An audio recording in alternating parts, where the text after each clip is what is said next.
Hello and good morning and welcome back to the lounge in the PG home. Today we are continuing our discovery, our discussion, our learning about different giants of faith. But I wanted to know, who do you consider to be giants of faith? You could choose people from the Bible, or you could choose people that you know and live either around you, or people who you think have stood up for faith in our history. But who do you consider to be giants of faith?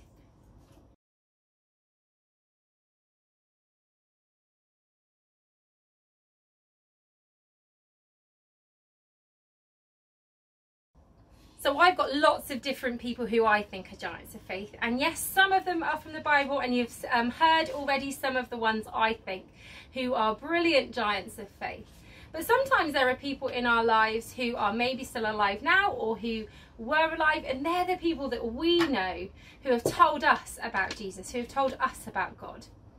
And it's really important to remember those people. Like I've said in other weeks, that we are only the faithful people we are because we stand on the giants of the shoulders of other giants of faith that have gone before us. Bertie's off. He'll be back in a minute, I'm sure. Now today our giant of faith is Esther. Now Esther is a great book in the Old Testament, and it's full of the story of God, and yet the really interesting thing is actually God isn't mentioned once. Now the story of Esther tells us lots and lots and lots about what it is to have faith and what it is to be followers of God, and yet, as I've said, his name isn't mentioned once. Now, I'm going to read to you the story of Esther. I'm going to read it to you from this book. It's called the Children's Bible, and it's the Lion Children's Bible. And the story is called The Plot That Failed. King Xerxes of Persia gave a great banquet for all the men in his capital city of Susa. It was held in the palace gardens, and it lasted 7 days. The wine was served in solid gold cups, and drinks were on the house as much as anyone wanted. Inside the palace, Queen Vashti was holding a banquet for the women. On the 7th day, when he was feeling rather merry, the king decided to show off his beautiful queen. "Bring Queen Vashti here," he ordered his servants, but the queen refused to come. She made the king look silly in front of all his guests, and he was furious. King Xerxes sent for his advisers. "If the other women hear about this," they said, "every wife in Persia will think that she can disobey her husband. There's only one thing to do. Send Queen Vashti away," commanded the king. "I will have a new queen." So the search for a new queen began. All the most beautiful girls in Persia were sent to the palace, and for a year they stayed in the king's harem. They were put on a special diet, and every day they were massaged with sweet scented oils.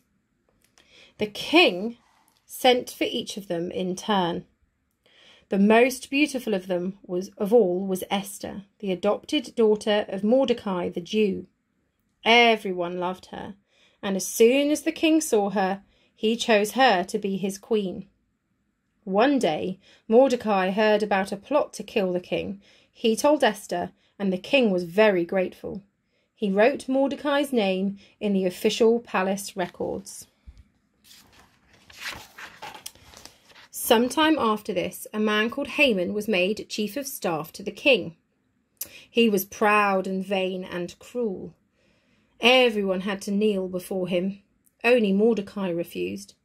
"I am a Jew," he said, "and my people only kneel to God."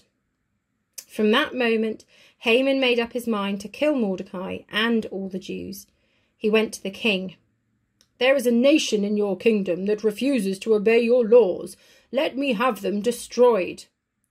The king gave Haman the ring he used as a royal seal, and Haman sent orders sealed with the king's seal to the governors of all the provinces, telling them to kill the Jews on a certain day. No one at the palace knew that Esther was a Jewish girl. Mordecai and all the Jews went into mourning. They ate no food, and they wept out loud. "Whatever is it?" Esther asked, and Mordecai told her. "Go to the king, and plead for the lives of your people, he said. It's a month since the king sent for me, Esther replied, and if I go to him without being asked, he may have me killed. But God may have made you queen in order to save us all, said Mordecai. No one else can speak to the king for us. So Esther went to the king. Haman was with him, but he was glad to see her. Esther waited until the moment was right. She invited them both to dinner that night, and it went well. Come back again tomorrow, she said. Haman was flattered. Dinner alone with the king and queen, but the thought of Mordecai spoilt everything. But that night the king could not sleep. He sat up, reading through the palace records, and there was Mordecai's name. I must reward him, he thought. So instead of being hanged as Haman had planned, Mordecai was given royal honours. The next night at dinner, the king thought how lovely his queen was looking. I will give you anything you want, he said to her. You only have to ask. I and all my people are to be killed, Esther answered. I ask for my life and the lives of my people. The king turned pale. Who was responsible for this? Haman, she answered. He has had gallows made, ready to hang Mordecai, one of the servants added. Then hang him on the gallows, said the king, and that's what they did. Esther saved the lives of all her people that night, and the king made Mordecai his new chief of staff. So, what can the story of Esther teach us? Now, one of the first things that we need to learn is that actually the people around us matter. We've got in our story Queen Esther and King Xerxes, and actually they surround themselves with very different people, don't they? So King Xerxes surrounds himself with Haman. Now Haman isn't a good person necessarily and doesn't actually give very good advice either. All he does is kind of puff up the king a little bit and make him feel good about himself. Whereas Esther, she takes her advice from her uncle Mordecai. Now, Uncle Mordecai doesn't always give her good and easy advice, but it is still advice nonetheless. So it matters who that we surround ourselves with. So here's your next question. When you want advice, who do you turn to? When you want advice, who do you go to? Have a good chat.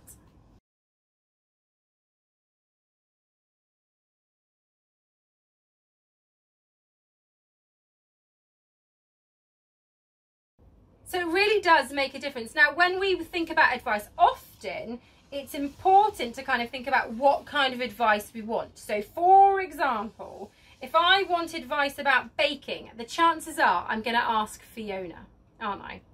If I wanted advice about something to do with knitting, I would probably ask Daniel's sister Hazel, because she's like a superstar knitter. But when we want advice about faith and life, it's really important that we think about the people that we are looking to for giving us advice. It's important that we can see Jesus as active in their life, that we can see that they're the people who read the Bible. We want to be able to see that they are children of God and people of faith themselves, don't we? It's no good looking to people for faith advice if we don't think that they have a faith in Jesus. So it is really important who we look to for advice, because the people around us matter. And the second thing I think that we can learn from Esther, and it's probably one of the things that's pulled out the most when we look at the story of Esther, is that God places us where we are for a reason. Now, Esther, one of the most famous lines in the story of Esther, we didn't hear it in our story, but one of the most famous lines from Esther, when we read it from the Bible originally, it says, "Who knows? Perhaps you have come to your royal position for such a time as this." That God places us in places for a reason. When you go back to school or preschool or whatever it is that we go back to in a few weeks' time, actually God has chosen you, yes, you, to be there for a specific reason at a specific time. Whether it's actually on one particular morning, you're going to smile at someone who's having a really bad day, and that's going to change them for that day. Maybe it's for your teacher. Maybe that you are going to be the kind of person that that teacher is going to really enjoy teaching. God absolutely puts us where we are for a reason. Now, the other thing that I think we can learn from Esther is that, as I said earlier, the name of God isn't mentioned in the book of Esther at all.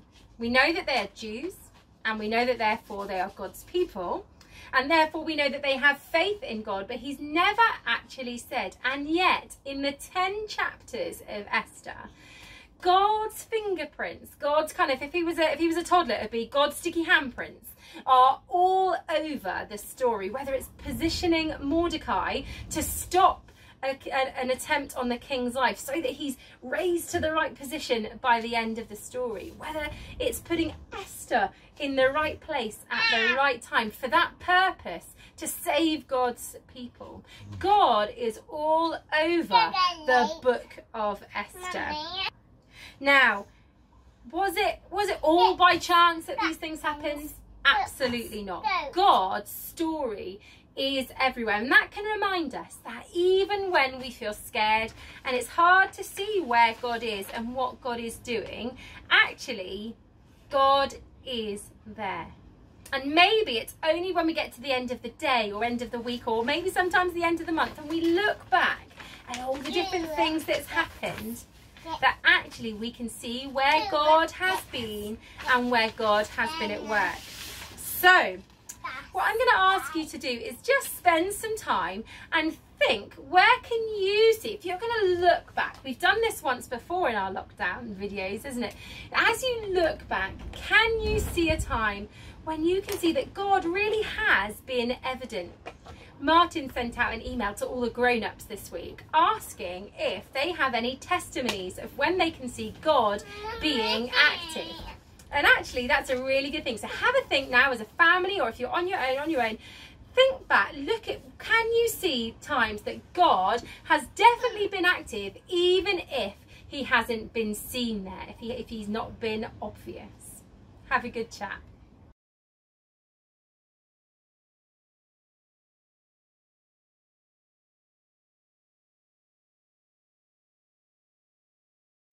Welcome back. I hope you had a good chat. There are so many different ways that hopefully you've been able to see God, even if it's just been the surprise text message from somebody, or whether it's been somebody just popping something through your door, like a surprise birthday card that comes 6 months to the day after your birthday. There are so many ways that God uses other people to make us smile, just when we didn't know we needed it, but God knows we did. Now for our craft today, Freddie actually came up with a craft. He's not actually here at the moment. As you can see, the boys are coming and going a bit today. But Freddie said that he would like to make something that goes on the back or the inside of our front door. So before we go out into the world to do whatever it is that we're going to do, that we can remember that God absolutely goes with us wherever we go. Okay, now Freddie's idea was that maybe you could draw a picture of God, of whatever you think that you look like, or whatever you think he looks like, sorry. That if you've got an idea of what you think God looks like, maybe you could draw a picture of that and stick it on your door so that you can see it every time you go out, to remind yourself that God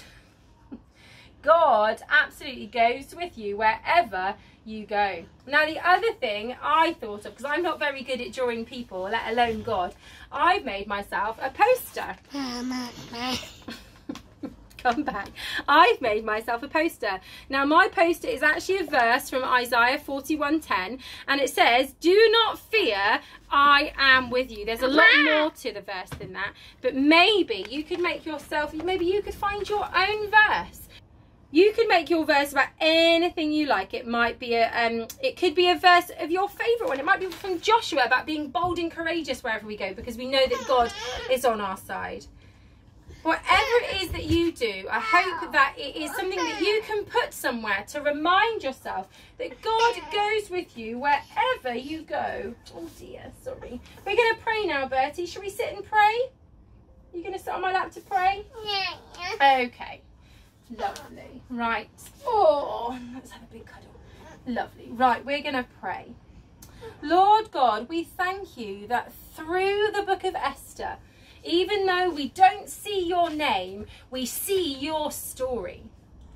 Lord, we do pray that wherever we go and whatever we do, that we would know that you have placed the people alongside us, that you have placed us where you want. And Lord, that wherever we go, whether we can see you obviously or not, we know that you are with us. Amen. Oh, goodness. Great, thank you for joining us today. Me and Birdie, a little bit of chaos today, but it's always good. I hope that gives you faith and confidence to know that if you've got children at home that don't listen, it's completely normal. But that's great, and I will please take care, and we will see you again next week for another Giant of Faith. Bye everyone. Gonna say goodbye? No bye from Bertie this week. Bye.